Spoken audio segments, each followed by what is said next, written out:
All right, welcome back here to Harlan Rogers Park, Fort Dodge. Game number 3 here as we start the Class 2A side. Just getting underway as Kaylee, I didn't catch her. Is it Fessler? Fessler is her number 8, right fielder. And we have some stoppage in play here, so this is Brian Carlisle alongside me, Zach Carlisle, as we are getting ready to bring these two teams in. It is, sorry here, I'm all over the place here. Central Springs and Louisa-Muscatine, the Falcons, the number 1 seed, and Central Springs, your 4 seed here. 1 ball, no strikes. I believe it's 1-1, or 1 out here. Yes, we do. We have 1 out. No, we don't have any outs in the inning. It was first batter. 2-0 the count now.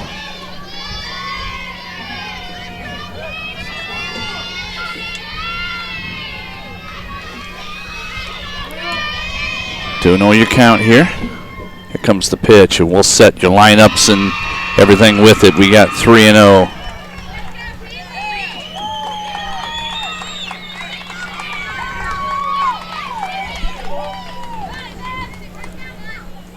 And Zach, we're trying to catch up quickly here as we get going.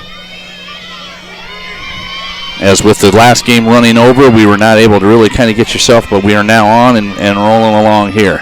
3-0 the pitch, and a called strike. Doing the pitching for the Falcons is number 11, Haley Sanders.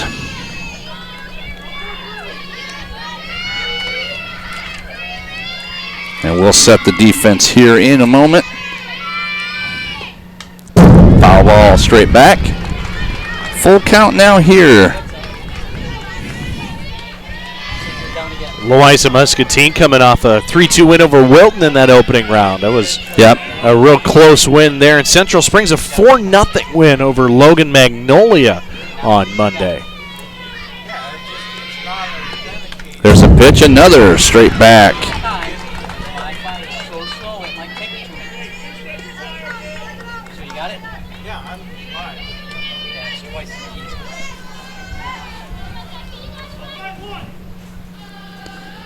All right, still come back with the 3-2 pitch here.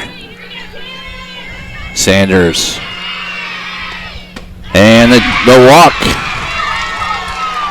So draws the walk, does Fessler. That's going to bring up Kaylee Parks, number 6, your third baseman. Hitting .494 here on the season by the young lady.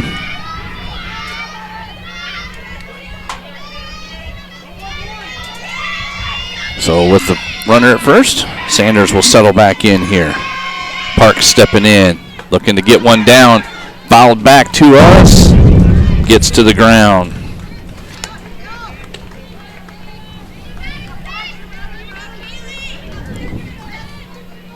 Oh, and 1 the count here.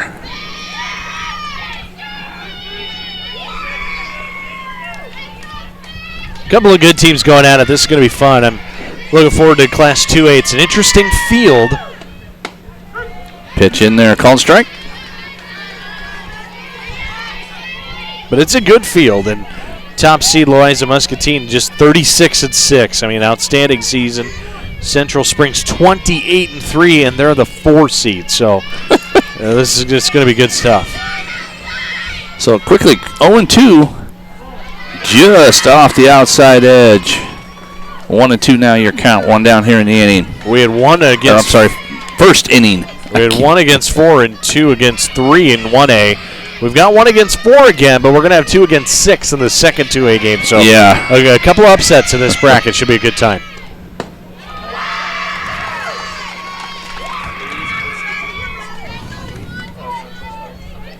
Well, and you know, you're looking at these 2 scores from their first round opening game. 3-2 winners on both of them. You know, there's not a lot of difference between 1 and 8 in most cases in that. And there's a big swing and a miss and a strikeout. So 1 down here in the inning. Going to bring up Anna Dietrich, hitting .415. Number 5 here, the 3-hitter here for Central Springs.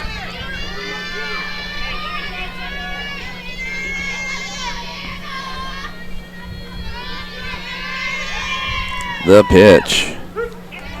And one thing that you've seen about Sanders already is, boy, that young lady is just painting strikes here. Yeah. She is right around the zone. Haley and Kylie, her younger sister, the sophomore. Haley, the sophomore, Kylie, the freshman. They've combined for 19 starts, excuse me. Haley making her 9th, 8-2 on the season with a 107 earned run average. Outside and high for ball one. 1-1 to count here, 1 out. As we are just underway here in Fort Dodge for the opening first game, the semifinal for Class 2A. And we'll talk about a little bit farther as we go on who the other side is with Des Moines Christian and Iowa City Regina, which that could be a lot of fun.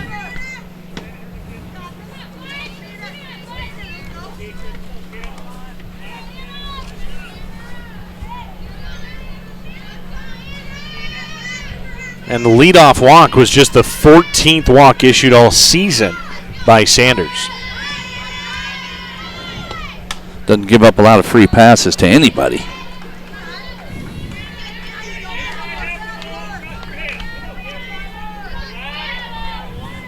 You know, not a lot of starts from her, though, honestly.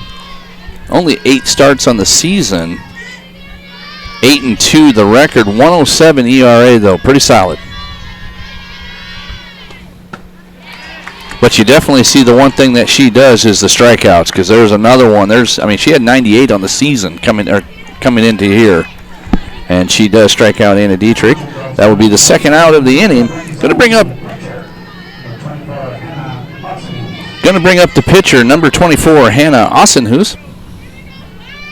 We'll talk about Hannah in a moment, but she is going to be part of the keys to the game for Central Springs, and we'll talk about that a little bit later on.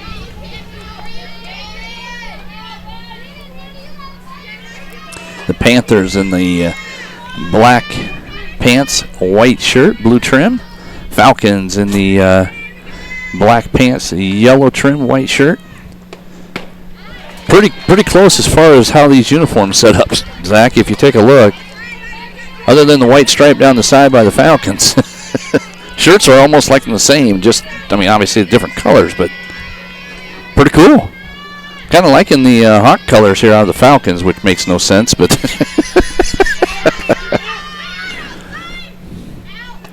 the pitch just off the outside edge. Little fake on the throw. 1-2 the count here.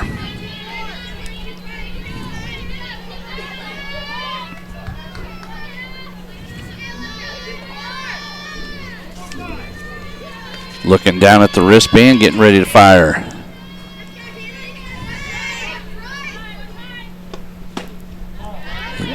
Just a little high. That's going to bring it to a 2-2 count here.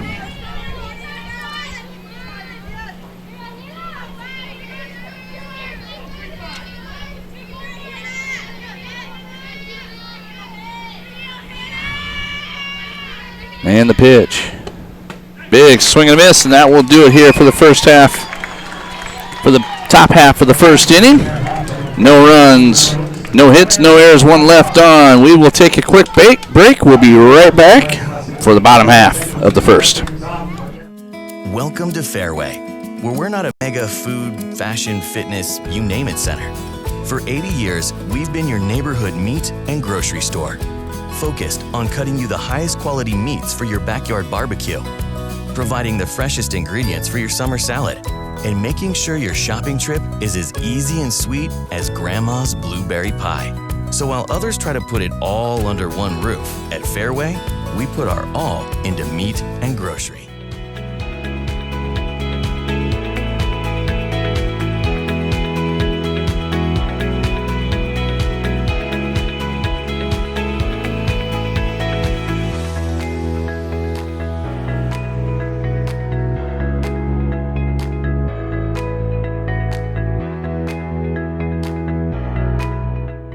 Iowa Pig Farmers Care.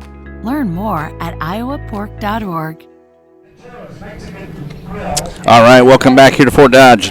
Brian Carlisle, Zach Carlisle, as we are bringing you Class 2A action here as they are just getting underway here. As it will now be on the field, it'll be the Panthers from Central Springs. So bottom half, it'll be number 1, Kylie Sanders, your shortstop, leading off here for the Falcons.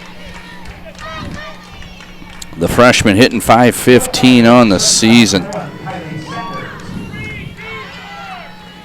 Boy, this is again another young team here, Zach. As we are looking at this, freshmen and 8th graders. First pitch, a ball. Yeah, Louisa-Muscatine, no seniors, 8 juniors, 2 sophomores, 3 freshmen, and 4 8th graders. So you were talking Austin Hughes, you thought was going to be a key. Let's shed a little light on that. Yeah, Central Springs, Austin Hughes, she's one of the best ones in the state, over 100 wins.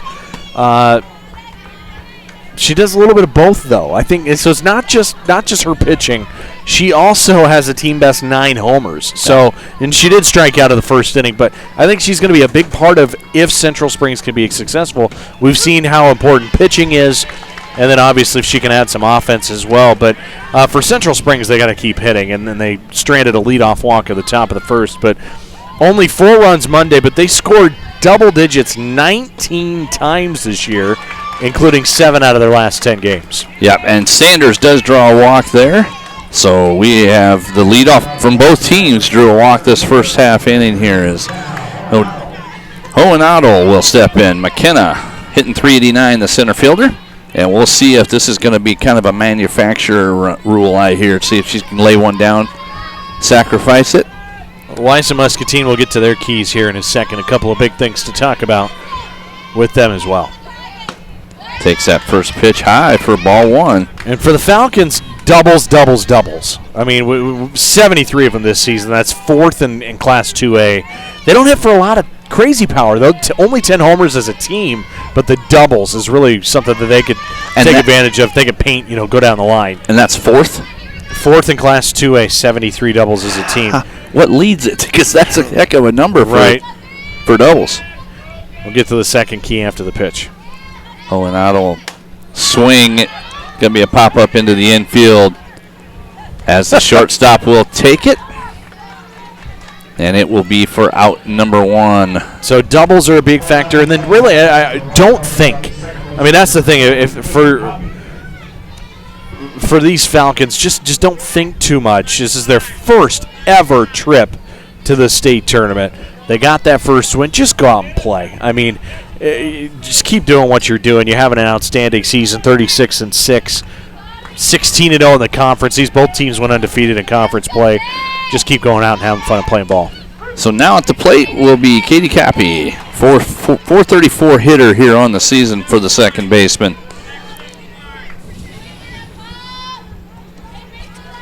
Louisa-Muscatine lost once all year to 2A teams. That was it. Pretty solid team. 6 losses on the season. Their only loss to 2A teams was a 5-2 loss to Durant. And they got 12 straight wins rolling into this semifinal. Yeah, we can look back. And they were stellar as far as 12-0, 10-3, 3-0 over East Marshall. Just a terrific performance. But obviously the Central Springs team loved to score runs because they went 5-2 against West Fort and then 13-0 and 15-5. And there is a called strike. So Cappy out on strikes there the backwards way for out number 2. That's going to bring up your left fielder, number 23, Isabella True, hitting .340 here on the season for the young lady.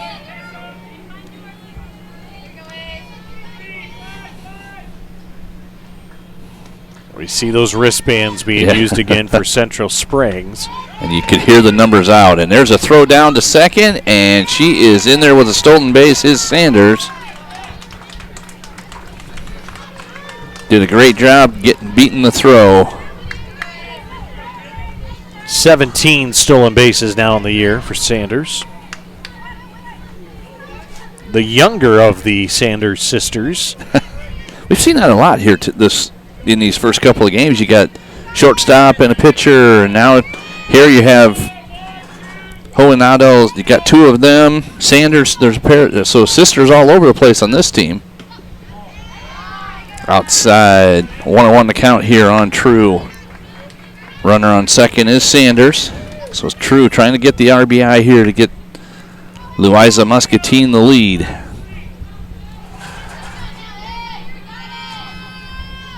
The pitch. Swing and a miss. It's a good fastball. It's a good fastball. She can elevate, go to the rise, but she has some good off speed too. So that'll be interesting. Can she get some Falcons out in front with some off speed with 2 strikes? We're going to find out right here as she goes upstairs again. No takers on this one. True lays off pretty well there on that one. So 2-2 and 2 across the board here. And there stays up top and gets the strikeout to end the inning. That will be out number 3. So no runs, no hits, and no errors, 1 left on. We will take a quick break. We'll be back as we get ready for the second inning here in Class 2A action. This is Iowa. And here, we don't just dream of a better tomorrow, of a smarter way to do business or live, of perseverance and progress. We inspire it in others. We challenge the conventional, reimagine what it means to be better, and then dare ourselves to make it great.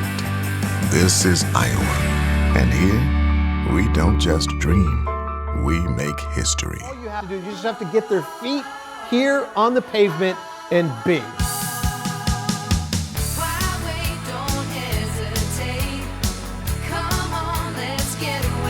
Being in Des Moines, you just get it through the experience. I'm a fan of a lot of our fast, casual cuisine. A little theater, some great restaurants. There's a lot going on musically. If you can't find things to do in Des Moines, You must be boring. this is a magical place.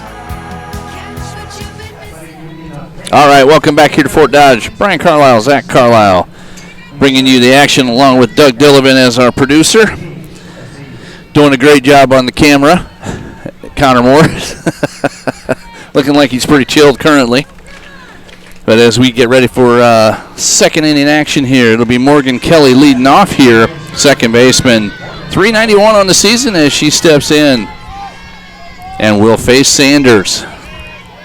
Sanders pretty quiet in the first inning, not too much going on. Did leave 1 on after the first the walk, but no damage done. Yeah, we saw almost identical first innings with both pitchers. Big swing and a miss. Leadoff walks in both half innings and then 3 straight outs. 5 via the strikeout of those 6 outs. So pitchers are off to a good start.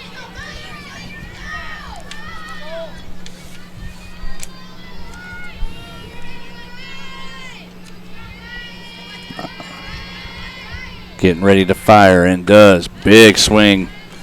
0-2 quickly here now on Kelly.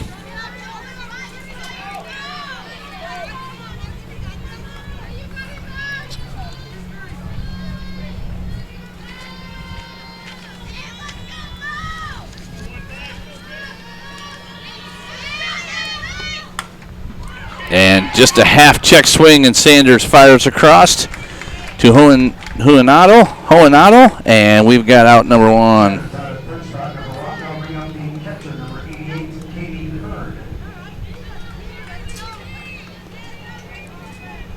What? Let's try that again.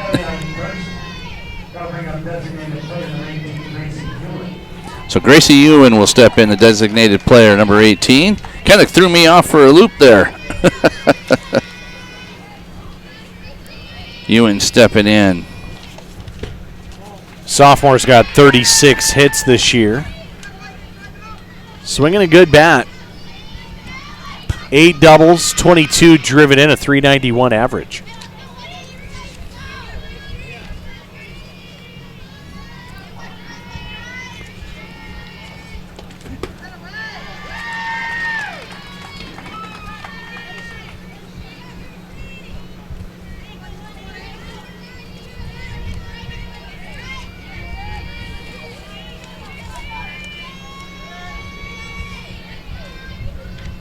Two 2-0 the count here currently. That ball sitting outside as well, so now it's quickly 3-0.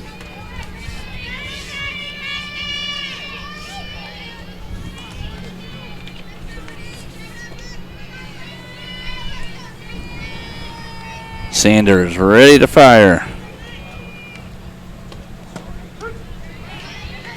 Good job by Ewan just to take a pitch, just to see it.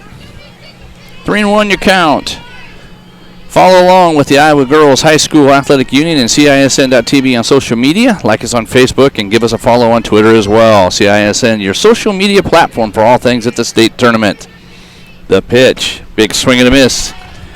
3-2 now the count here on Ewan.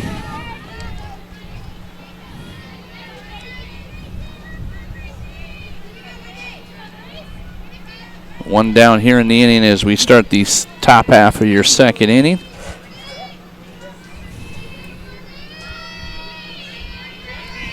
Very methodical worker is Sanders. Big swing and a miss. 2 down here in the inning. She's not that get the ball go. She settles in there at the on the pitcher's mound. Yeah, she takes her time, and she's gonna have to be careful. This is a really good Central Springs lineup. So far, so great.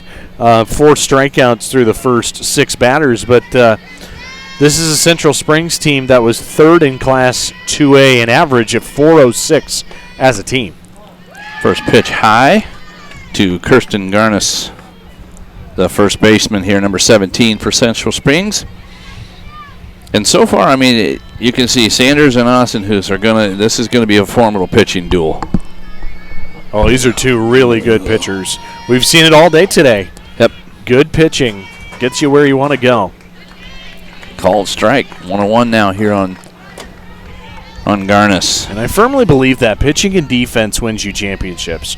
As good as your offense wants to be, as good as it can be, pitching and defense is what gets you over the top. Big, little bit high on the rise ball. And the weird part of that is we seen that scenario played true till the 4th inning of last game.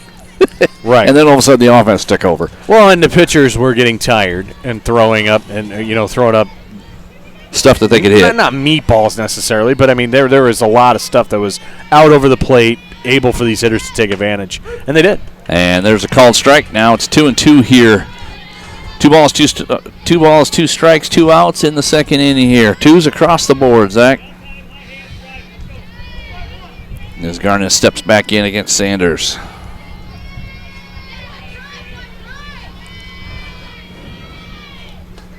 And a big swing and a miss, and down on strikes she goes. So that will do it for the top half of the second. We're going to take a quick break. We'll be right back right after this.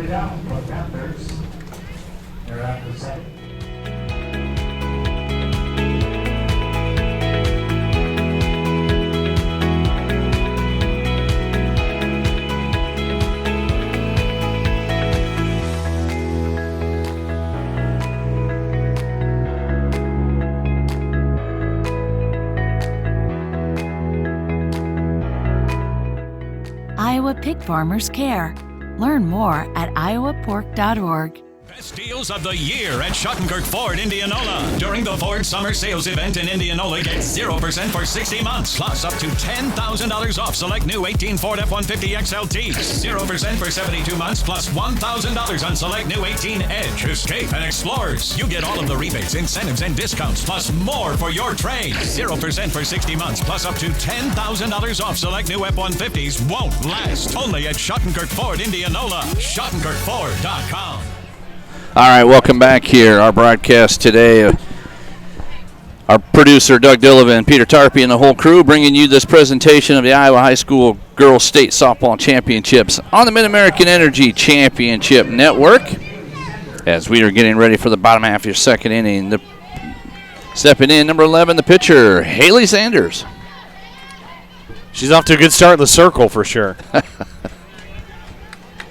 Yeah, it's kind of been an interesting first inning. Everything seemed to be lining up. Everybody get the first walk, get those 3 outs. We'll see if Austin-Hus can do the same thing with the strikeouts. We're going to see if we can get the squeeze up in the corner. I think that ball hit the ground. So a long fly ball basically is just a foul ball. So 1-1 to count here. And Austin, who's a power arm, tall, lengthy, long strides to home plate. Release of the softball is so much closer just because of how long she is. That's tough for hitters.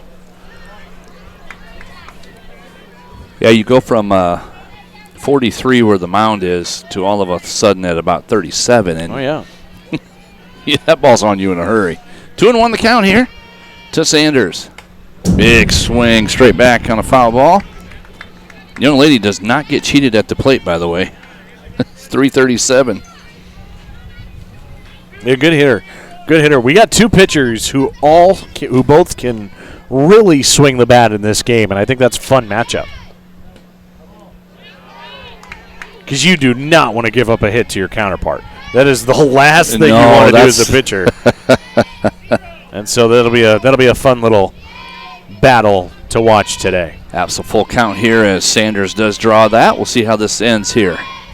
Big foul ball out of play. Well, that's the thing. Both pitchers, Austin Hoos hits fourth, Sanders hits fifth in their lineup. So it's not like they're not slouches. They're outs. I mean, these are two really good hitters who happen to be really good pitchers. And she's going to draw a walk. Just what you said you didn't want to do. Give up a walk to the pitcher. So that's going to bring up number 88, your catcher, Katie Hearn. 370 hitter on the season. Let's see how she's able to figure out what she wants to do with Austin Hoos. If you think you're going to get a fastball, attack it. Just like that. And she gets a single right over the shortstop's head. So really first hit of the game for either team.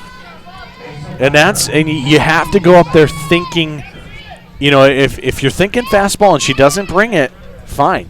She got you on that one. But if you think you're going to get a fastball early in the count, if you can go after it when there's a hard ball thrower, you see that a lot. We were a couple of nights ago, we were watching the All-Star game. Last night we were watching the Major League Baseball All-Star game, and just guys that throw so hard. If you can get a fastball and get your hands and just see if you can hit that first pitch, good things can happen. That's what happened there.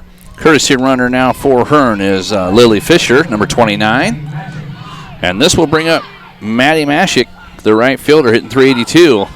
And we'll see what they're going to do with her. If they're going to try to bunt one down, they do. That ball's up, and it does get down. There's so much foul ground at this park.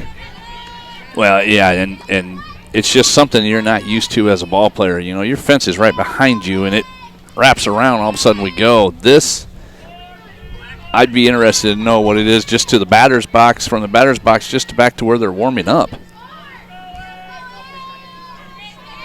Fantastic place for softball. Mashik takes just off the outside edge, 1-1. First hit for either team here in the game as Hearn gets that hit. But you now have first and second and nobody out. Big swing, foul out of play.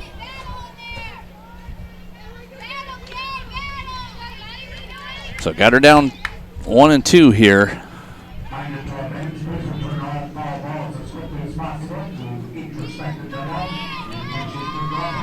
See if she'll go at her here, if Austin Hoos, or if she's going to play on that outside edge. And just not give her much to hit, or maybe pop in that rise ball. Puts one pretty much down the middle and foul out of play. This is a Louisa-Muscatine team that does not hit for a ton of power either, just 9 homers. We mentioned the doubles, kind of in the keys to the game, the 73 doubles, 4th in Class 2A. But if they can get base runners and pressure like this, 2 on nobody out, then you can start to manufacture runs, bunts, moving runners over with ground outs, sack flies, things like that to get your runs. Got a good battle going here with Mashik. Mashik and Austin Hoos. Good battle. Maddie not giving up easy with the 382 batting average. She's going to go down with a fight here. See if she can get something she can handle. 29 hits, 19 RBIs. And she does, and it goes off the glove. We're going to go safe on the trying to get the force at third. And great hustle by Sanders. That was close. That was really, really close. From the naked eye, I actually thought out, but the signal's safe and a big scoring chance here early. And all of a sudden, you have bases loaded and nobody out. And that's going to bring up Bryn Jeanby.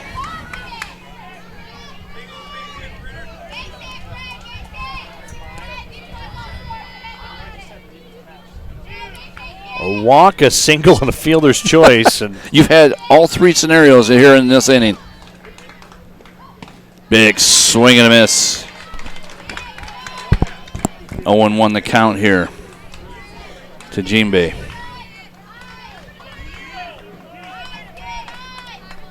In a big spot right here. You just want to see how far you can hit a ball just to get it out of the infield. 24 runs driven in this season. Quickly down 0-2 though. So a big spot here. A strikeout or a ground ball. Those are the two things you're really looking for here if you're Austin Hoos. You'd like that ground ball to come right back to you. You're going to get a ball in the infield. Oh, my goodness.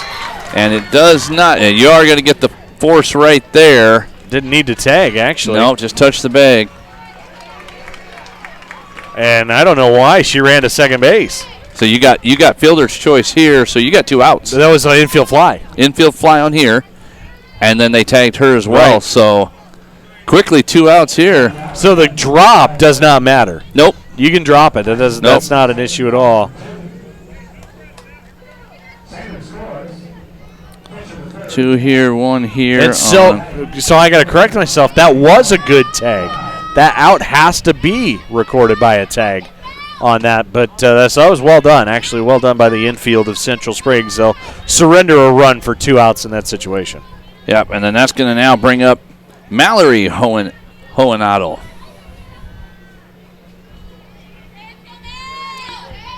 That's fun scoring. So it's an infield fly. Yep. For the out, and then 4-6 on the out at second base. There we go. Now we got it. And no RBI in an infield fly. Right. But you still have a runner at third base now. That you still have an RBI potential here for Hohenadel in Lily Fisher, the courtesy runner. And the reason there's no error on that play is because on an infield fly, runners can move on their own after the ball hits down. And who cares if it's dropped, it doesn't matter.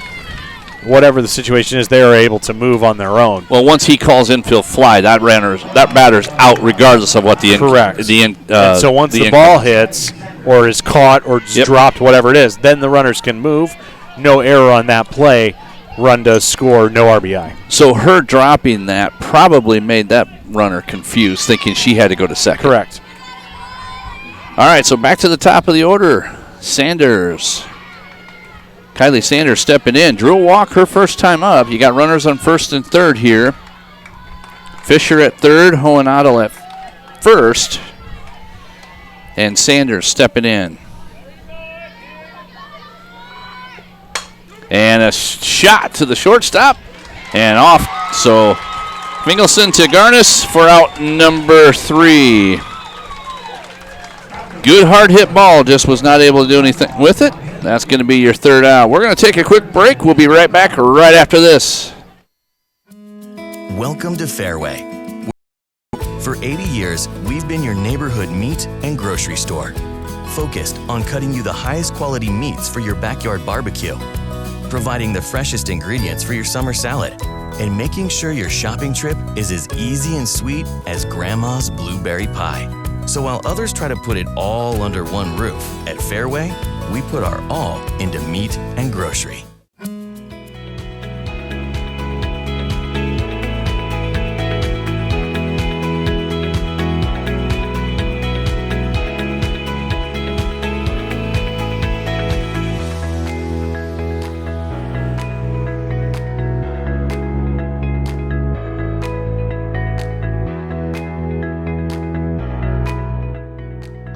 Great farmers care. Learn more at iowapork.org. My special guest here, this is Brian Carlisle, Tom Florian. All right, we're going to switch it up. We've been asking you the same questions for 2 hours, you just said. All right, Brian. So how'd you end up where you're at with Iowa, the Girls Association? With the Girls Union, it's a nice story for you, actually. So I grew up in the southwest side of Chicago. Attended Drake University for my undergrad degree, marketing and finance. Worked at the Drake Athletic Department in ticket sales and development, and have always had an interest in sports marketing, fundraising, corporate sales, if you will, and the opportunity presented itself at the Girls Union. They were looking for a corporate salesman, if you will, and I came aboard and have been working with our corporate partners for the last 8 months now, since December, and have enjoyed every second of it. Looking forward to continuing that program here in the foreseeable future. All right, cool. Well, welcome to the fun stuff of the high school side, Thank you. Yeah, it's been great so far. I was baptized right off the bat by state basketball. It was my first championship that I really got in the thick of things, and there's definitely a learning experience. I really enjoyed it, and here we are now, only 6 months later at softball. So you bet. So it flies by. Now in the batter's box here, number 82, Amy Dietrich, hitting .364 for the left fielder. 2-1 the count on her as we begin the top half of the third inning. Big swing and a miss, 2-2 the count. So you got to see some of this. What are you thinking of some of these games so far? Oh, I think they've been very competitive. We have some great teams out here, great athletes. It's true of what Iowa is. Iowa has great student athletes across the board, especially in girls athletics. These softball players, they play all summer. I mean, it's the only state in the country that has softball as a summer sport. So, I mean, they're giving up their summer vacation to play the game that they love, and it's just really impressive that they're coming out here, playing hard, and playing for a championship. Yeah, it's, you know, as you get these games to go a little farther and get into the championship side, you just see some tremendous pitching. I think that's just been the big thing that Zach and I so far have taken away. Again, right there's a strike by Sanders, so strikes out Dietrich for out number one. But you're right, Brian. I mean, we were watching the Collins-Maxwell pitcher earlier this morning, and she was lights out. Nearly threw a perfect game, if I'm not mistaken. And you're right, the pitching really it goes to another level as you continue on through the semifinals, and I'm sure we'll see that with the championships Thursday night into Friday. Yep, stepping in, Kessa Fingelson. 400 average here for the shortstop, number 25, as she takes ball one here. One down in the inning here in the top half of the third. Tom Florian joining me here on the headset, as we will get to talk to him one more time, I believe, and then also Gene Berger will be stopping by and seeing us as well. It is fun to talk with you guys, though. You know, you don't get to see the interaction other than you guys going back and forth from field to field. Oh, sure, yeah, we're running all around, making sure things are going smoothly, which they have, which is a great thing. I mean, obviously the weather plays into that. It makes our lives a little bit less stressful. But it's been great, honestly. The people here, the fans have been tremendous. The folks at Harlan-Rogers Sports Complex are very helpful with everything that they offer us. And our staff just loves to come out, you know. It's a great day at the ballpark. 1-2 the count here on Fingelson. Sanders getting ready to fire here. The one thing we've kind of learned about watching her is she's slow, methodical, but she does get after it. Oh, absolutely, yeah. And there's a strikeout there. Second strikeout here in the inning. That will be that's her seventh already. It's almost as if she plays it in her head before she makes the throw and then executes exactly how she laid it out in her head, you know? Yep, we're going to jump back to the top of the lineup. Fessler will jump in, 453.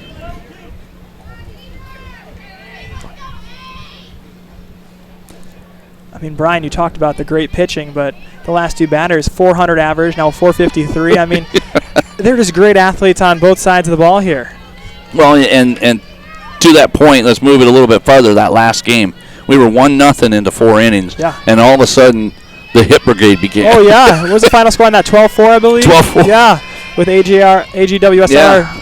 So it out. Ended up being like 15 runs in the last 3 innings, and it was just amazing. Zach and I are sitting here going, how did we go from 1-0 thinking it was a Collins-Maxwell game to a 12-4, 12-hit brigade? No kidding. I mean, as soon as momentum shifts in either direction, you're in for a good game.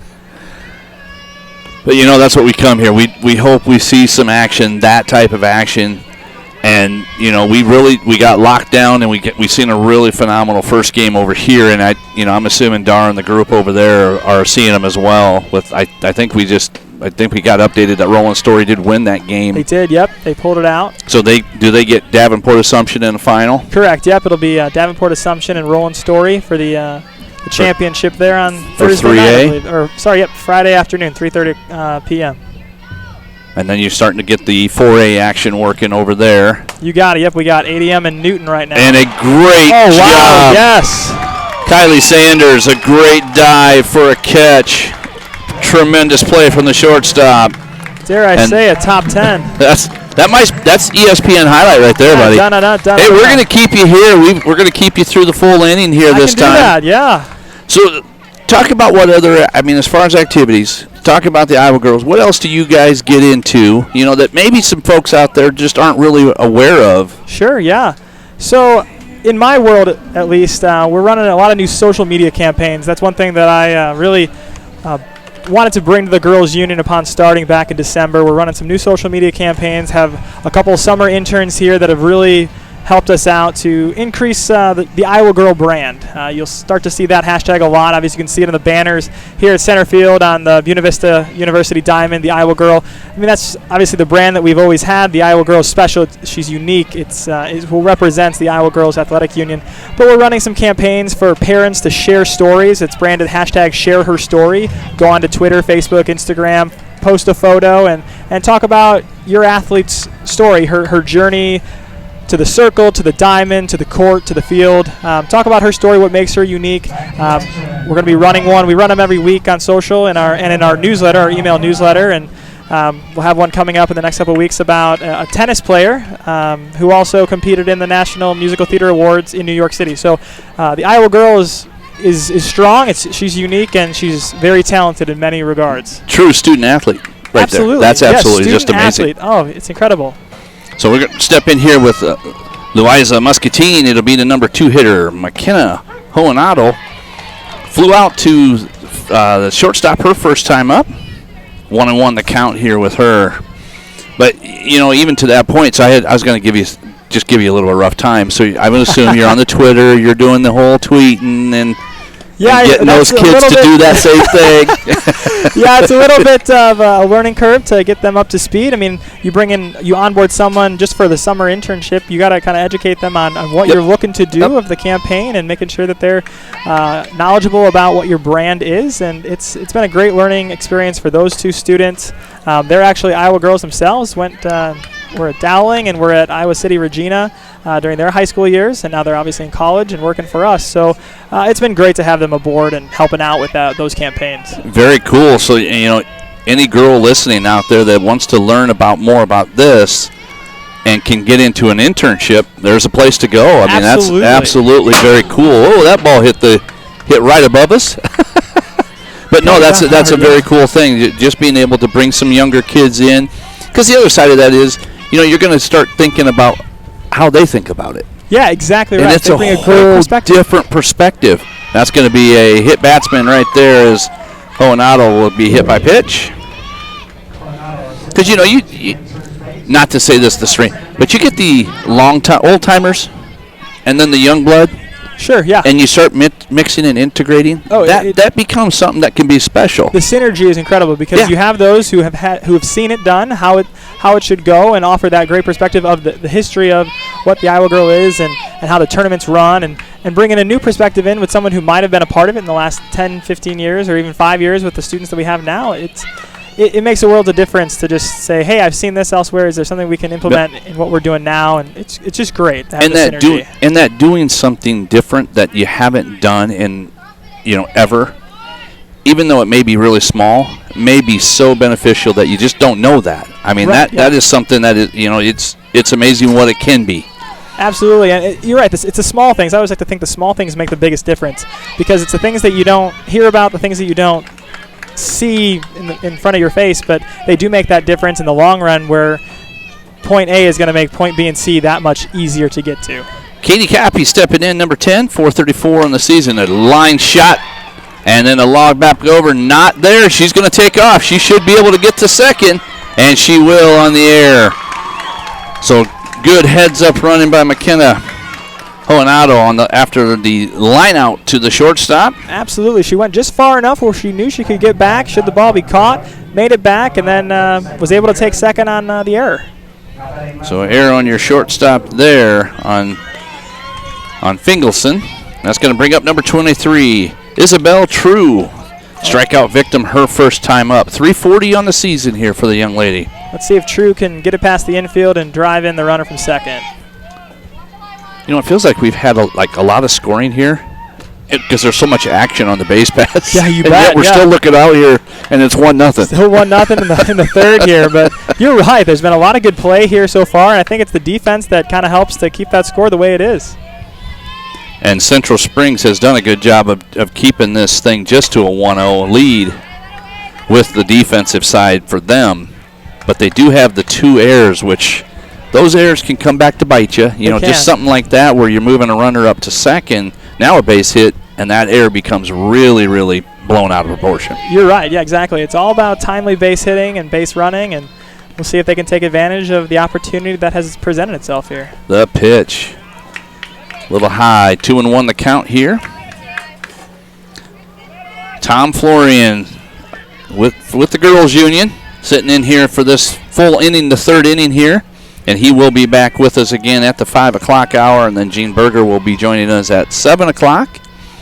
Always good to talk to you guys to kind of get a different perspective. You know, we get to dig in here and do the games. You guys get a little perspective around the ballpark and to see some extra stuff over there. You're right. Yeah, it's great. And we get to have the chance to mingle with the administrators from all the schools, mingle with former staff members that come out and see us. It's great to just it's like almost a reunion for our staff to see some of the folks that are big softball fans. Well, and you look at the crowds out here today have been absolutely fabulous. There's a called strike caught looking for out number 2, but even the spectators, you know, they mingle in here. You don't see any trouble. Everybody's sitting here having a good time, yelling for their team, doing it the right way. Absolutely, yeah. I was just over at the other diamond there, and the fans for Rowan Story, the kids were so into it. The student sections, they really came out in droves and cheered their team on a victory in a very healthy, positive way, and that's what it's all about. And there's a line shot out to center field. Oppmann makes the play off of Sanders' bat, and that will be the third out on the line out to the center fielder. Well, that's going to do it here for the third. As Tom, thank you very much for joining us. Thanks so much, Brian. I'm going to throw Zach back on the headset as we get ready for the fourth inning. Absolutely. We'll be right back right after this. This is Iowa. And here, we don't just dream of a better tomorrow, of a smarter way to do business or live, of perseverance and progress. We inspire it in others. We challenge the conventional, reimagine what it means to be better, and then dare ourselves to make it great. This is Iowa, and here, we don't just dream, we make history. All you have to do, you just have to get their feet here on the pavement and bing.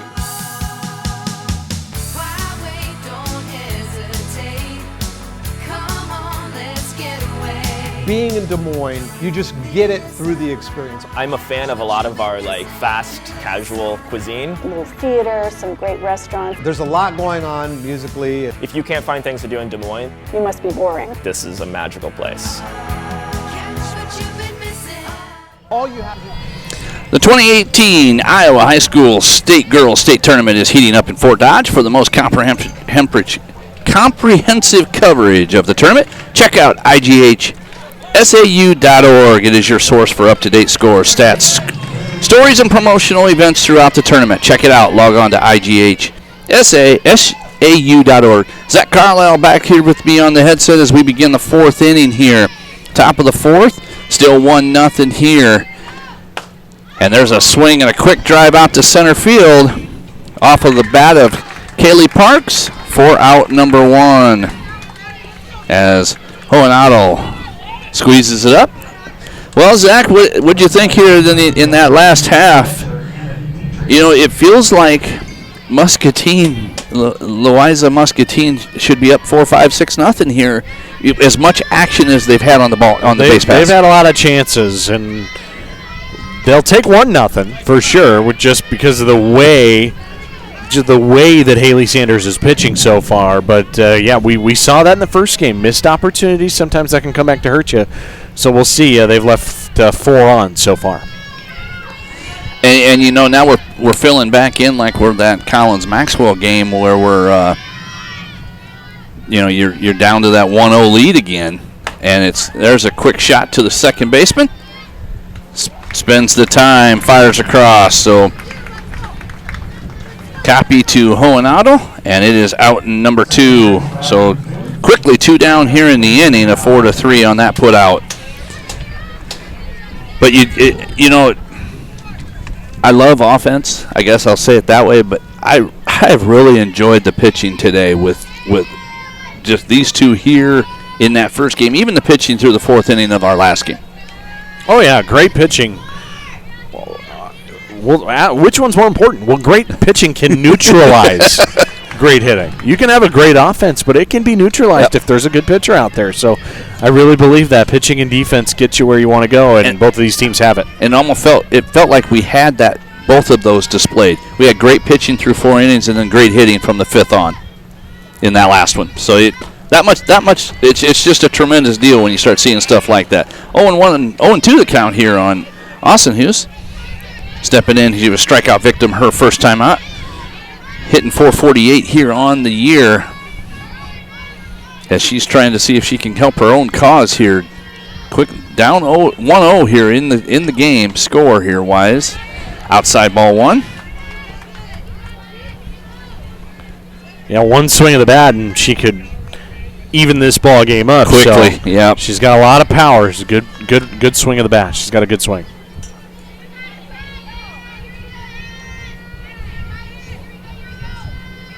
The pitch, high and away. What has taken me some time to get used to is Sanders' approach to it, because she's so very, very methodical. Oh yeah, she takes her time. She's going to get the sign, think about it, and then really use her form to her advantage. And a big swing and a miss, and quickly strikeout there. That will end the inning. We'll go ahead and keep it here real quick, Zach, as we today's game is brought to you by Atlantic Bottlers, CenturyLink, Schottenkirk Chevy Waukee, Schottenkirk Ford of Indianola, G&L Clothing, and Westside Auto Pros. The video replay of today's game will be available in its entirety later today on CISN.TV. From start to finish, you can see all your favorite highlights again on CISN.TV. Of course, sitting next to me on my left, Doug Dillevan, doing a fine job on the producing today. Having a ball with the computer so far. Computer is not his friend today. And, of course, today's game is being brought to you by Mid-American Energy. Mid-American Energy puts power in your hands and helps keep families safe. To learn more, visit midamericanenergy.com. There you are. As we get ready to go to the bottom half of the 4th inning here, Zach, I guess let's talk a little bit of keys to the game that we didn't get a chance to get to early on in this game.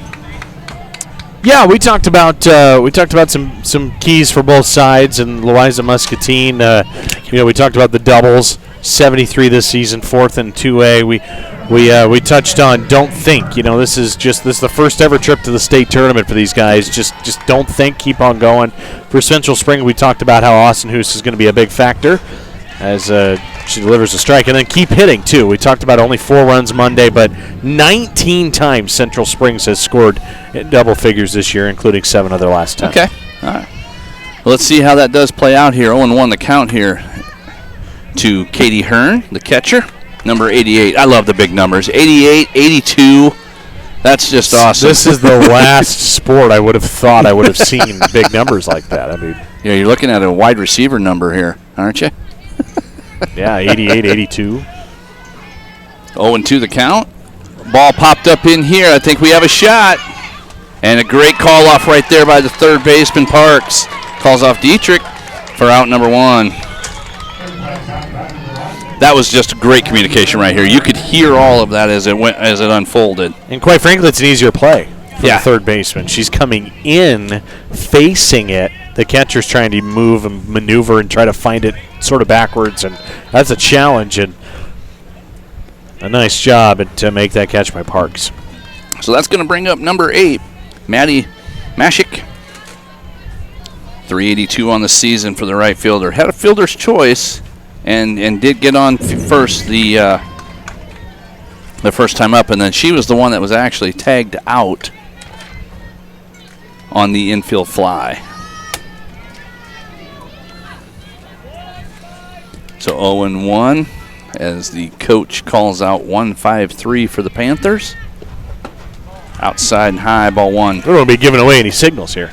Sorry. I just heard it. That was what just rang in my ear.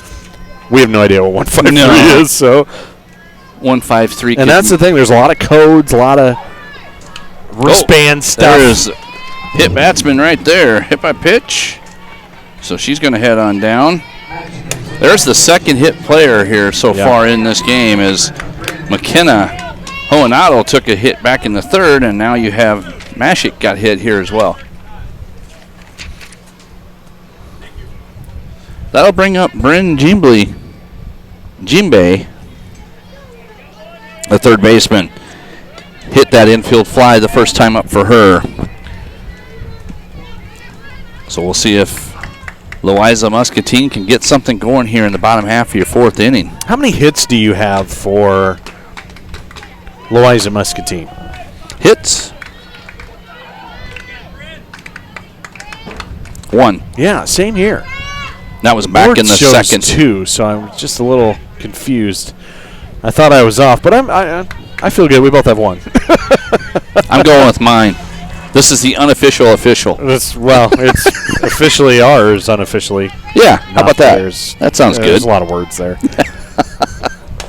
There's a swing, a little ground ball. This could be some trouble. Fires across. Nice play by Fingelson as she fires to Garnis for out number 2. You know, those slow rollers just make it tough. Well, with the speed that all these kids seem to have, you get a slow roller more often than not, you're probably going to beat it out. But that was a nice job. Good quick release there. Scoop and throw by Fingelson. So number 9, Mallory Hohenadel, the first baseman, will step in. She drew a walk her first time up. Pitch was low for ball 1.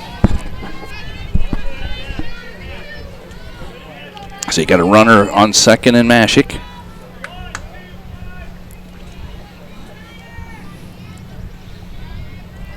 The pitch.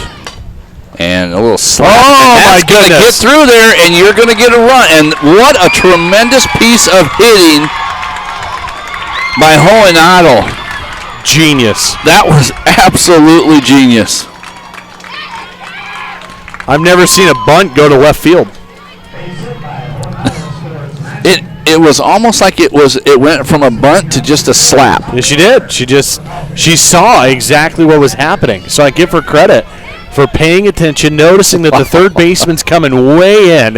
If you can get it past the third baseman, you're golden because the shortstop, Fingelson, is covering third. So there's a wide open hole, and she just slaps it into left field. So that's going to bring up your shortstop, number 1, Kylie Sanders. 0 for 1 on the day. Drew a walk back in the first inning and then grounded out her second at bat. And this young lady, let's see if she's able to do something here as well. That was a big, big run right there. There's this off the glove, and what a great play by Kelly. And so that goes 1 to 4 to 6. 1-4-6. So off the glove of Austin Hoos gets to Kelly, flip to Fingelson, and you get your out number 3. So a quick, after that run and the hit, they get that 1 run and now lead 2-0. We'll be back right after this. Best deals of the year at Schottenkirk Ford Indianola. During the Ford Summer Sales Event in Indianola, get 0% for 60 months, plus up to $10,000 off select new 18 Ford F-150 XLTs. 0% for 72 months, plus $1,000 on select new 18 Edge, Escape, and Explorers. You get all of the rebates, incentives, and discounts, plus more for your trade. 0% for 60 months, plus up to $10,000 off select new F-150s won't last. Only at Schottenkirk Ford Indianola. Schottenkirk Ford. Miss your hometown clothing store? The one that had it all, everything to get the work done, all in one place. G&L Clothing is your hometown Iowa store. Stop in and see us, or we're only a click or phone call away. Family owned for nearly a century. G&L Clothing, 1801 Ingersoll, Des Moines. All right, welcome back here. Today's game is being brought to you by Fairway Food Stores. From grilling season to crock pot weather, Fairway is the best at choice beef. Visit your local Fairway today. Stepping in here in the top half of the fifth, number 15, Morgan Kelly, hitting .391 on the season. And facing Sanders. Sanders given the run in the lower half of the inning.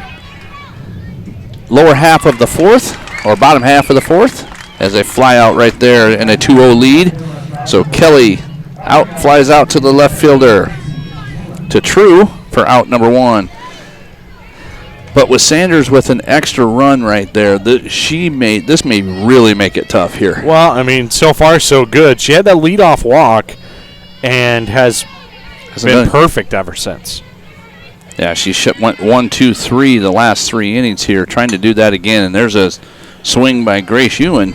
And retired the last 3 with strikeouts in that first inning. So, I mean, it's been dominant. She's retired 13 straight since that leadoff walk. So a great pitching performance so far by her. And really, Austin Hoos has not been too shabby as herself, only giving up we have 2 hits. 1-1 now here for Ewan. And Sanders getting ready to step back on.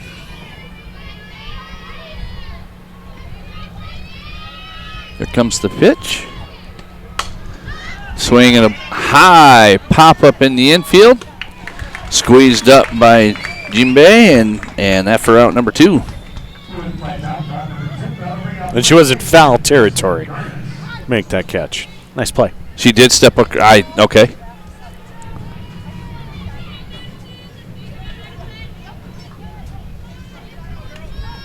So 2 down here in the inning. Madison Kelly now going to step into pinch hit here. Number 12.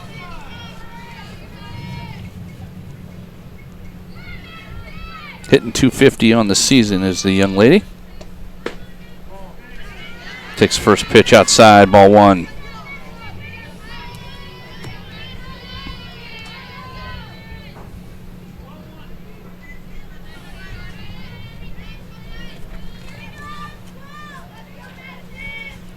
Sanders fires. 1-1 the count now here to Madison Kelly. Yeah, that really was. 2 runs is feeling really good for Louisa-Muscatine. This is such a good pitching squad. Obviously, it starts with Haley Sanders. Swing and a miss. 1-2 now here to Kelly. With 2 down here in the top half of the fifth, as Sanders is really starting to look good here.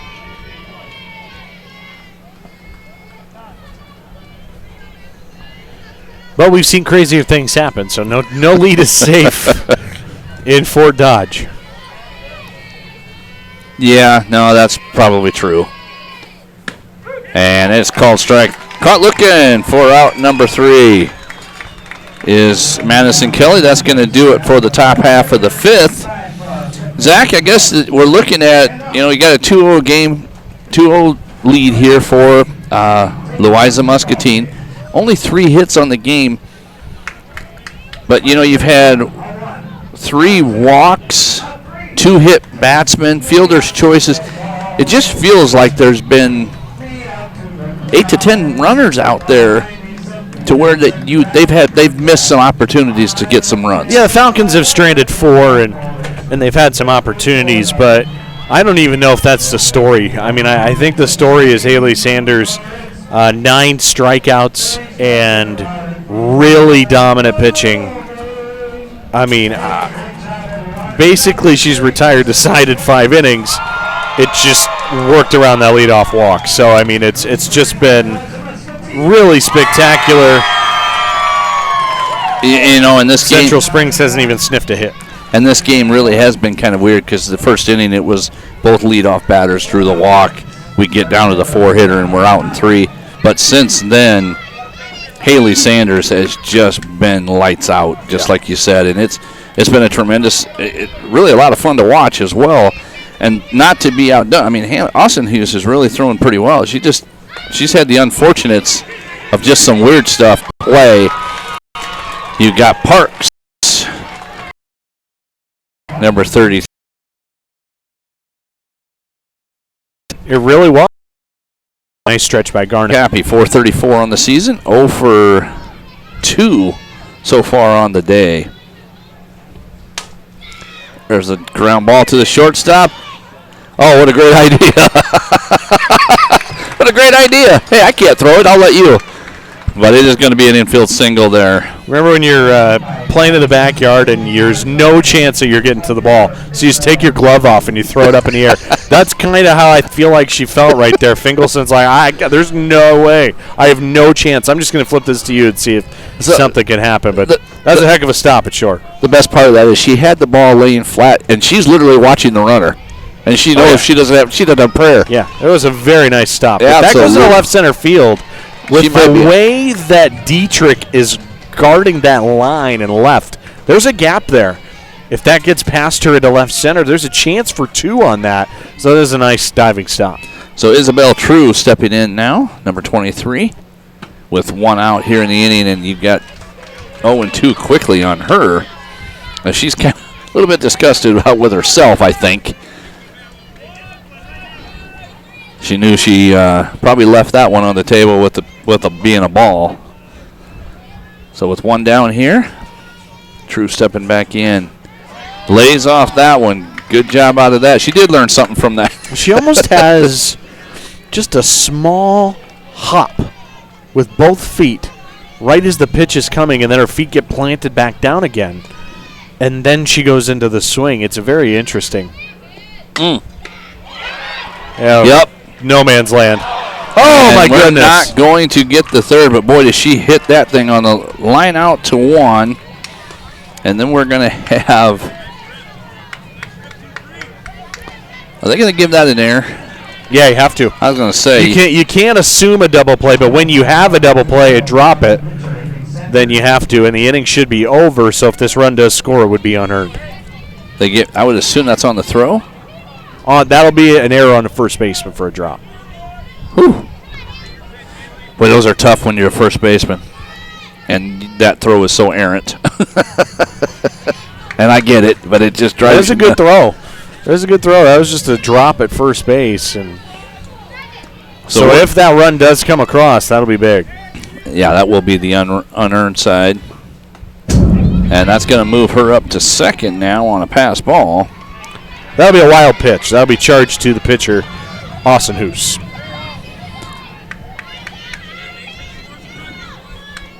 So we're going to go 2-0 with the count here and a quick timeout. And we're going to have the coach for the Panthers come on out for Central Springs. Today's game is being brought to you by the Iowa Pork Producers. From focusing on food safety to promoting animal care. From protecting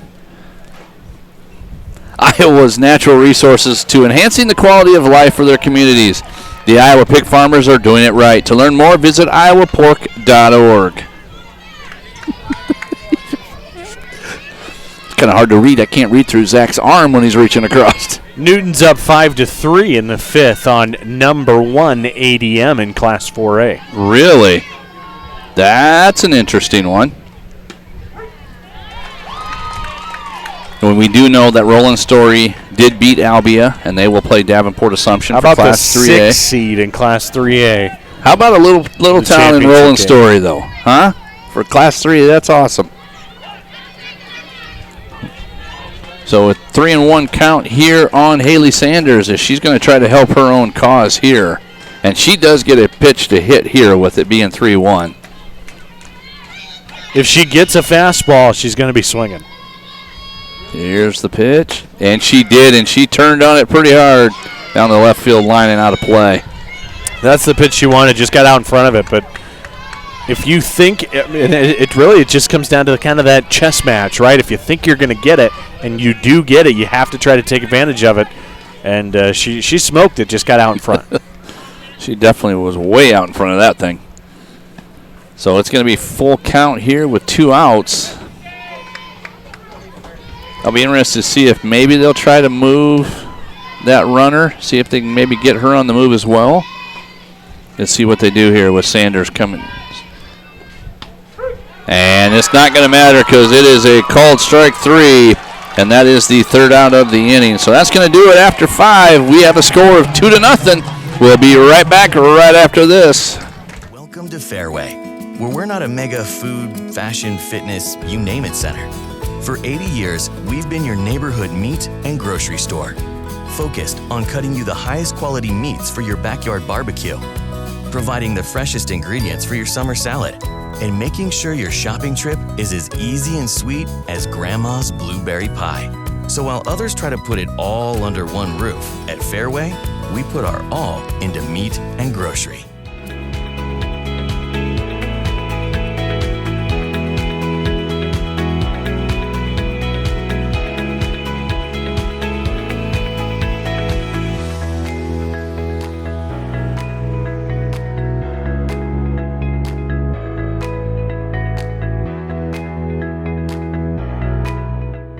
Iowa Pig Farmers Care. Learn more at iowapork.org. Welcome back here. The video replay of today's game will be available in its entirety later today on CISN.TV. From start to finish, you can see all your favorite highlights again on CISN.TV. Brian Carlisle alongside Zach Carlisle as we are bringing you this Class 2A semifinal game number 1. Louisa-Muscatine and Central Springs, the number 1 seed, number 4 seed. 2-0 in the lead for Louisa-Muscatine as we take place right here, start the top of the 6th. And it will be Emmy Dietrich, the left fielder. Strikeout victim, her first time up. Called strike, 0-1 the count.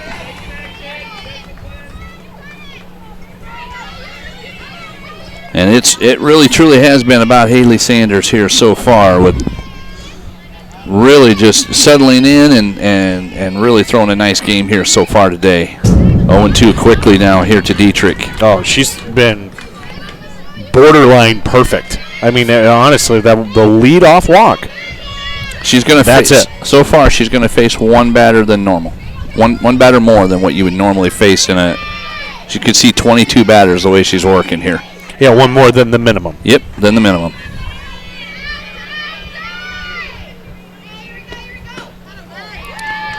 Leaves that one outside. 1-2 your count.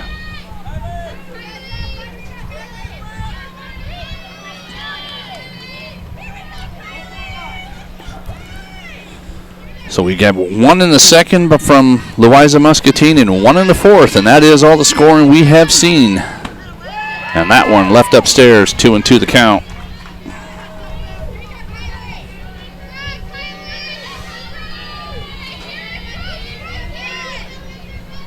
So Hampt this season, a freshman hitting .351.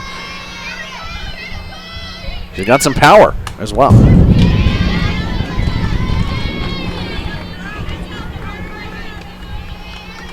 She must be, I'm sorry, did they pinch hit here? Yes, Kylie Hampt is pinch hitting. Thank you. I missed that one. I think I announced it as Dietrich.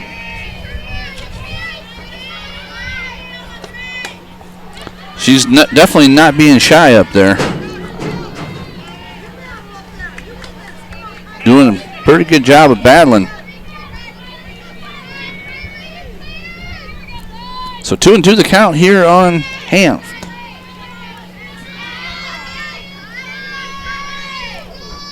Central Springs at this point just needs a base runner. Yeah.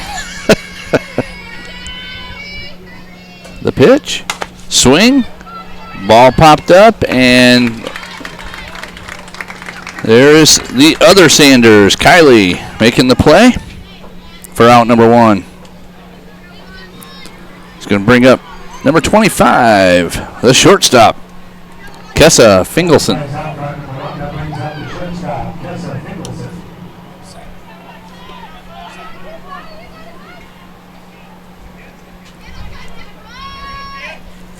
So 1 down here in the inning. Ball straight up, and that's going to be quickly 2 outs. Fly out to catcher. Hearn makes the squeeze for out number 2. So quickly 2 down here in the inning in the top of the 6th. It's going to bring up your top of the order. Kylie Fessler drew the walk and has lined out 0 for 1 with that walk.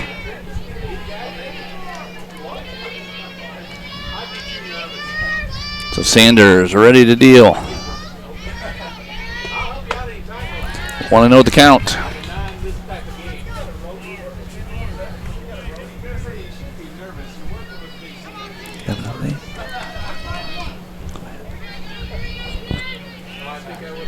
All right, 1-0. So we go from a 5-3 score over there to 6-5. Is that what I'm hearing? ADM just took the lead. They got a 3-run inning to go up 6-5 on Newton in Class 4A. Wow. It's a battle of Raccoon River and Little Hawkeye right there. 1-1 the count here. 2 down in the inning. Swing and a shot to left field. It gets away from the left fielder. Fires back in. That's going to be a single. Well, she took a no-hitter into the 6th. She went 5 2/3 before giving up a hit. Pretty impressive work from Haley Sanders. Still 2 down in the inning here. That's going to bring up Kaylee Parks, a third baseman. But a base runner, though, and that brings the tying run up, so it just gives you confidence, saying, all right, we can do this against this pitcher.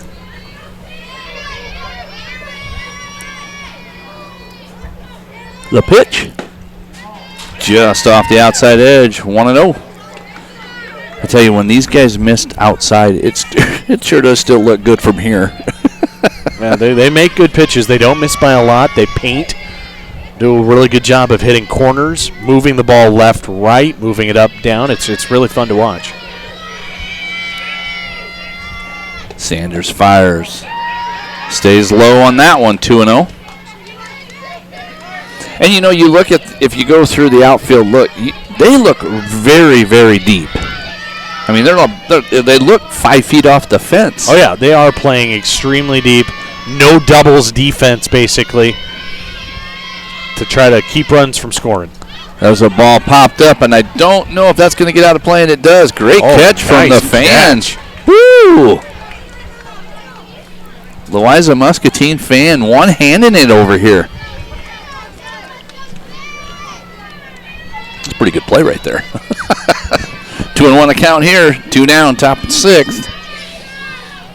Central Springs running out of innings here pretty soon.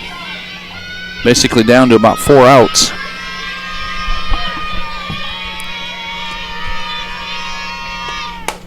Ground ball. That one's going to get through. There's another single. And it gets by. And we're going to see a play at the plate here.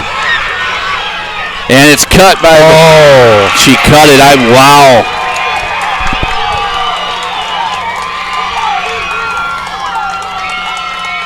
Single on an air. So there's no RBI on that. That is a base hit. That's a single to left, and then an and then an error on the left fielder, and not allowed to run the score. I am surprised that got cut off. If that does not get cut off, there's a play. It might not be an out, but there's a play at the plate, and that was really good base running from Fessler there. And all of a sudden, you get one hit, it starts to snowball, and here we go. And as I was watching Hearn set up at the plate, that looked like it was going to be bang-bang here. There really was going to be a play there. Pitch in there, called strike, 0-1 to count. And tough play right there as True was just trying to get it, just to pick it up off the bounce, and it just got away from her and went out to the fence. But now here's the RBI machine, 55 on the year for Dietrich. coming into the tournament. The catcher.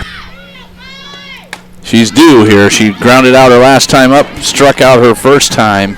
So 0-2 for the day, but she's in a great spot right here with a chance to be able to tie this thing up. Yeah, I mean, the Panthers, again, this is an offense. 7 players over 400 in their average. Dietrich has signed to Luther to play softball. Oh, there you go. So a very good player. She's going to be a Luther Norse. So she's down 0-2 here. Just missed. Just tried to paint the corner, did Sanders, and just missed. 1-2 now the count. Good pitch. Wow, that was a great pitch.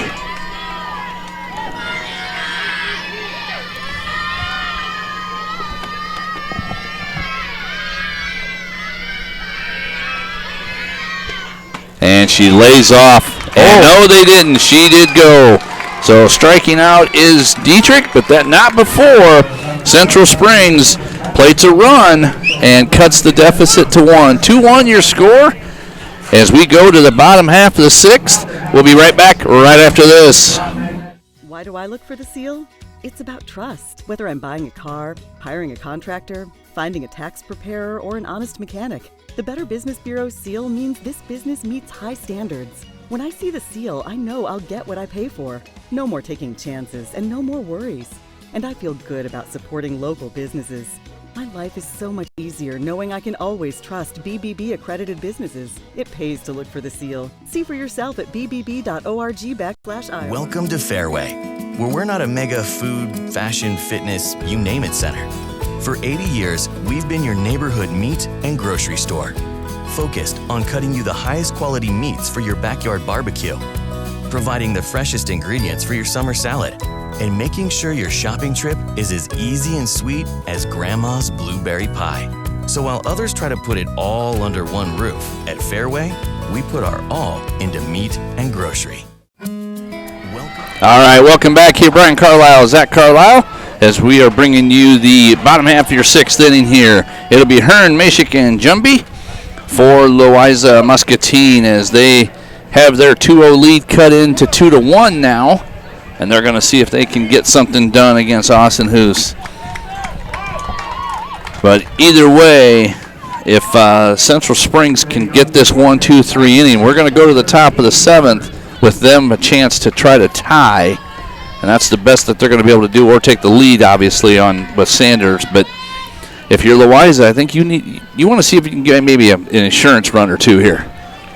Well, it's game on now. I mean, it was looking pretty rough there for Central Springs, but back-to-back hits and a little help with an error, and all of a sudden, you got yourself a game. So 2-1 the score, like we said. Only 4-2 as far as hits, but the errors have been kind of costly for both teams here. So Hearn stepping in, 1-0 the count. Swing, ground ball to third base. Parks to Garnis, out number 1. Quickly, 1 down in the inning. That's going to bring up Mashik.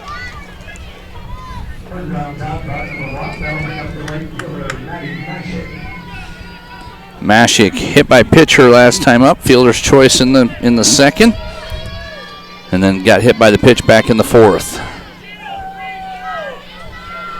So 1 out here. Swing, shot to left field, base hit.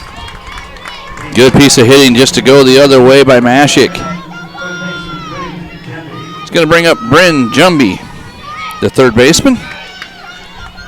0 for 2 on the day so far.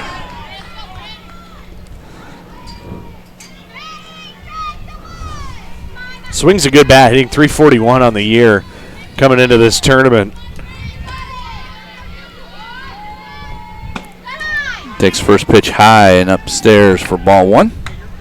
They've got a base runner. This is not a, if you're comparing stolen bases and teams that run, Central Springs would be the team that would run out of these two groups. Louisa-Muscatine, 46 stolen bases on the year. The pitch fouled straight back. 0-2 quickly, or 1-2 the count here on Jumbie. Oh, I'm sorry, 1-1. My bad. No, it's 1-1.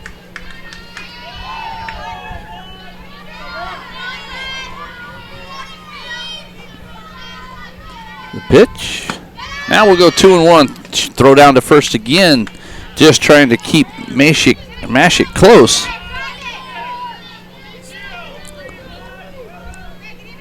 As you hear that number get called out again. The pitch. A shot, line drive out to center field.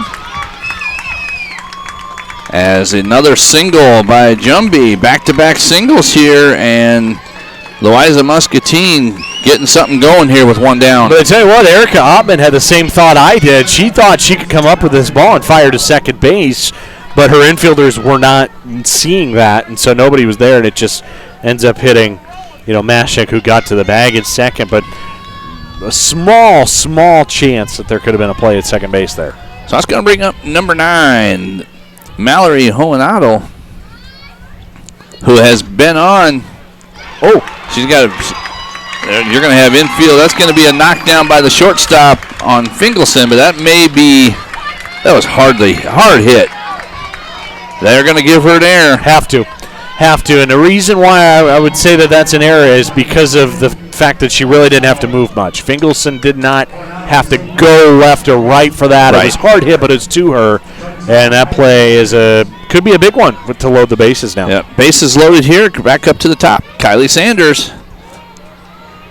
going to get her chance to maybe knock one or two in here, depending on what she can do. Take strike one on the outside edge. So honestly, I think to me the pitching, 6 hits, but Austin Hoos has been okay. She's not getting help from her defense, though. 4 big errors by this Panther squad. There's a ground ball to the second baseman, and not quick on the 4-2 put out. Fielder's choice by Sanders. 4-2 here and 1 out. Still going to keep the bases loaded. Sanders at first, Hohenadel at second, and Jumbie at third. And that's going to bring up your number 33, McKenna Hohenadel. She was hit by a pitch, grounded out, and has flown out so far today. 0-1 the count on her. Still in a big spot here, though. You got a chance to put some more runs on the board if you're Louisa-Muscatine. Just 2. And that is a foul ball just down the left field. Went right over, bounced over the third baseman and just left of the line. Yeah, she's only taken a couple of walks, so I didn't expect her to get into many 3-ball counts, but she does have 17 RBI coming into this tournament, so a chance here to do something with 2 outs to potentially add to this lead. And we are going to have timeout here from the coach from the Panthers. Sorry, Zach, go ahead. I just want to make sure we got that called. Well, you're fine. Central Springs, coached by Belinda Nelson, 18th season with Central Springs. 18th season as a coach, 17 at Central Springs. 398 and 158 career record, 5th trip to the tournament. 4th straight for Central Springs. What's interesting about that is we've been talking about the coaches and their winning records and all of that. It's amazing the longevity of all the coaches. It's good stuff. 47 years, 18 years. And, I graduated from Dallas Center Grimes, who was here in Class 4A this season, and Steve Schlafke has been there for as long as I can remember. So, it just seems to be you get those good ones. You don't want them to go, and they don't want to go, and they want them to stay in those spots. So quick, that pitch from Austin Hoos outside, 1-2. Yeah, 47 years coaching at Lisbon that's just tremendous. And then kind of a youngster, a rookie coach almost. That one's out of play, but Brian Butler in his 2nd year with Louisa-Muscatine. But I tell you what, he's 63-12, so he's off to a really good start. First appearance at the state tournament. This is the first ever trip to the state tournament for Louisa-Muscatine. You just don't lose a lot when you're 63-12. Good wow. Stuff. Good fight-off pitch right there by Hohenadel as she went upstairs and just pushed it straight back to the fence just to keep alive here. 1-2, 2 down here in the inning, the bottom half of your 6th. 2-1, but Louisa-Muscatine is threatening with the bases loaded here. We'll see if Holenado's able to get it done. And she's not. A line out to Parks. A great play by the third baseman to seal the deal and to make it the third out of the inning and to not let any more runs go. We're going to keep it right here, Doug. So let's set the scene here. 2-1. Louisa-Muscatine up. But you're coming into the top of the 7th. You basically have 3 outs here for Central Springs to be able to push a run across. Yeah, they've got a chance to do it, and they finally broke through with a couple of hits against Haley Sanders in that 6th inning to squeak across a run, and you never know. Heart of the order, 4, 5, and 6, so you got a chance. Let's see what happens. It's going to be fun. And Austin, who is the big gun here on the home runs for these guys. Oh yeah, Austin Hoos has been spectacular. 9 homers this season. Leads the team for Central Springs. Oh, by the way, she leads off the inning. And we do have an update of diamond number 2, 6-6. You have ADM and Newton. Good battle going on with number 1 and number 4 over there. It's good stuff in Class 4A. I love 4A softball. I grew up with it, 3A and 4A, and I just it's quality softball. And you get some really good athletes. Yeah, and ADM coming in as the number 1 seed. Of the tournament. You had the number 1 team, as we were talking about last night. Number 1 team in Carlisle got knocked off by DCG, which pushed ADM to that position, and they're in a dogfight over there with the Cardinal. Good stuff. So here we go. Top half of the 7th. You got Hannah Osanus going to step in against Haley Sanders, who is really throwing a gem. Well, if she gets her 10th homer, though, this will be a tie game. And, boy, was she taking the swing right there. And that's what you got to do. You have to expect fastball, and if it happens, you have to try to attack it right away. Deeper the count, the tougher it gets. 0-1 the count here to Austin Hoos. Wind slightly blowing out to left field. Yeah, and very slightly. we don't feel anything on our back anyway. And another big cut. Quickly down 0-2. And now we'll see how Sanders wants to play her. If she's going to try to stay away and not give anything in on the fat part of the bat here. Or will she try to maybe get inside and jam in on the hands? Let's see how we set this up.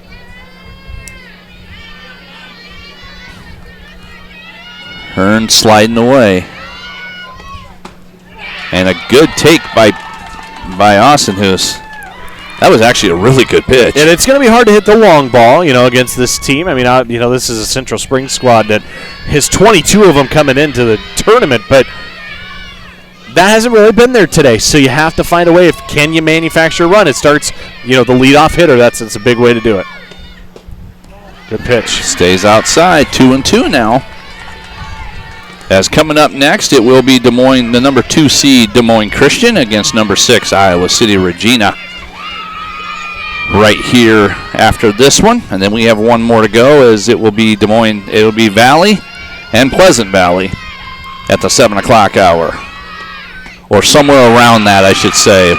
And now Austin Hoos has drawn a full count, 3-2. You got to get a runner. That's the key.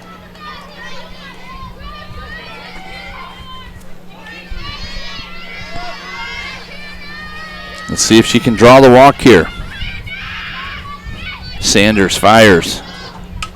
And the excuse me swing. Just able to foul it off. Yeah, fouls it off, but that was ball 4. Yep. And so that's a unfortunate sequence for Austin Hoos. It's almost a win for Sanders, I guess, if you would. I mean, she doesn't give up the walk. Now she see if she can able to settle it in here. Just quickly pushes one down the right side. Now gets to the ground, so just a foul ball here. We'll do it again. 3-2. Good battle here at the top of the 7th. Father, the number 1 hitter, or your first at bat of the 7th inning.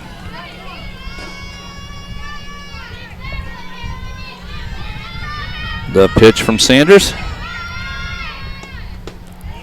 And takes ball 4 on the inside. Wow, that is Tremendous eye. I guess you should have that as a pitcher, right? It's a good take. That's a tough number 3. take. So you're going to have a pinch runner here, number 3. That's Ellie Coleman going to run at first. Coleman. A freshman. Has scored 25 times. Has speed. They use her in a lot of running situations. How many stolen bases on the year for the young lady? Just 4. This is not a team that swipes a ton. They've got 70 on the season, but... All right, that's going to bring up number 15, Morgan Kelly, the second baseman. And this will definitely be a bunting situation. This is no doubt a sacrifice spot. Unfortunately, you're going to take the bat out of your 5 hitters' hands, but that's a tough one. You got to get runners at scoring position, though, to give yourself a chance. And Kelly's got 22 RBI on the team. And Louisa is playing it for the sacrifice as well. Just 2 sacrifices. That's a great bunt. And a good play by the third baseman, Jumby, as she was able to throw to Copy to move the runner. So Coleman does move over to second. But we do have one out in the inning. That's going to bring up Gracie Ewan, the DP, hitting 404. Drama. It is. It's starting to build here. Let's see if she's able to go ahead and get this RBI. Big swing and a miss. Strike 1. As anything, a base hit anywhere here should be able to score the young lady from second in Coleman. Big spot here for Central Springs. Ewan's driven in 26 on the year, a 404 average and 573 slugging. Yep. Got the power. She has the opportunity to do it if she finds anything in the outfield. I know there's only one out, but if there's something gets to the outfield, you might want to. You got to send her. Take the chance at sending. It just depends on. Obviously, it depends on what exactly matriculates with the play. Probably the only thing that is different about that would be it is such a line, and it does move the runner. So now you're down to 2 outs here. It's a ground out, 5-3. Yeah, it's 5-3. And that's going to push it to 2 outs, and you're down to your last out for Central Springs. I mean, it doesn't really get any better than this when you have the tying run at third, and you're down to your last out to try to either tie or take the lead. And somebody's going to the title game. This is going to be fun. Kirsten Garner is going to come up, the first baseman, strikeout victim both at bats here for her so far in this game. Caught looking the last time up. But in a big spot right here, coach is talking to him. Actually trying to loosen her up a little bit because you got to be a little nervous. So 2 down as it doesn't get any bigger than this for this young lady. You just have to enjoy the moment. I have a feeling Absolutely. That's what their are. You get a chance to do what a lot of people would love to do, tie or give your team the lead. Late innings in a big state tournament game. So let's see what happens. Haley Sanders trying to live that dream. Ready to step on. And here we go. Takes strike 1. And that's all right. I'm all right with that take. Not one she could do anything with anyway.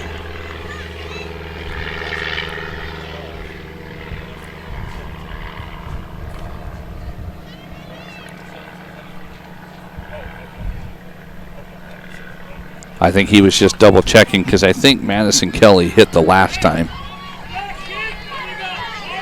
No, Kelly did not. Yeah, she did. She did hit. All right, so Garner stepping back in. Everything's good here. 0-1 the count, 2 down.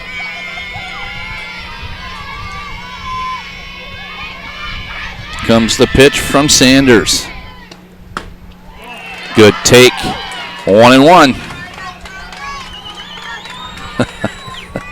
Looking around the ballpark, boy, these fans are cheering pretty well. Pretty talkative out here. A lot of tension, though. Yeah, with these fan bases right above us. You can feel it. Good stuff. The pitch. Swing, ball up. Are we going to get it? And we do. And that's it. Hoenado catches it, a fly out to 3, and that's going to do it.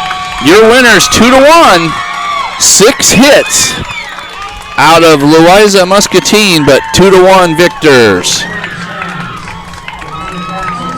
So we're going to take a quick break and come bring it right back, and we will put the wraps on this one and get ready for your next game.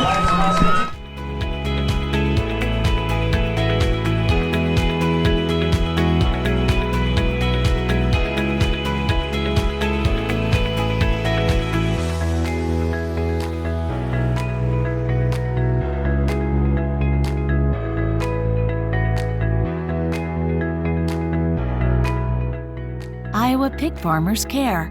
Learn more at iowapork.org. Welcome back. 2-1 winners, Louisa-Muscatine over Central Springs. Zach, let's put a quick wrap on this scoring summary. Well, 2-1, great game, low scoring game, pitching duel. Haley Sanders gets the win for Louisa-Muscatine, and they, I tell you what, the Falcons fortunate. They left 9 on today, but their offense did just enough, and the pitching of Sanders got them out of it, even when the tying run was at third base with 2 down in the 7th inning. Great pitching out of both sides.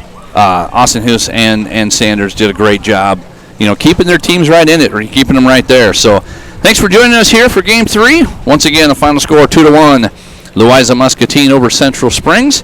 For Zach Carlisle and our entire crew, the gang headed by Doug Dillabin and Peter Tarpey, I'm Brian Carlisle saying so long for now. It's been a presentation of the Iowa Girls High School Athletic Union State Softball Tournament on the Mid-American Energy Iowa High School Girls Sports Network. Stick around. Class 2A action continues next, right after this.